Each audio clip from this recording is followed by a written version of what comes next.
गणेश भगवान की जय। मुसावा करेला धमाल गणेश जी के मंदिर में। चुहावा करेला धमाल गणेश जी के मंदिर में। आटा खाला जान खाला, आटा खाला चाउर खाला, खाला आटा दाल गणेश जी के मंदिर में।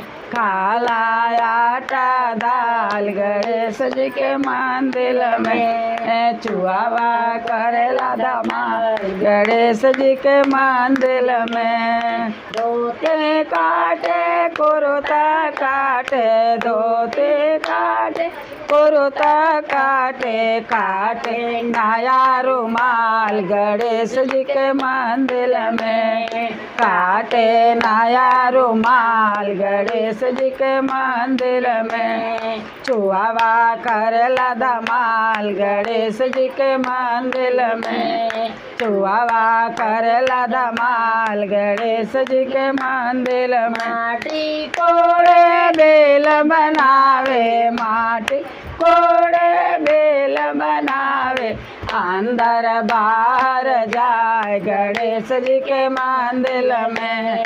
अंदर बाहर जाए गणेश जी के मंदिर में। चुहावा करेला धमाल गणेश जी के मंदिर में। चुहावा करेला धमाल गणेश जी के मंदिर में। बोलो गणेश भगवान की जय।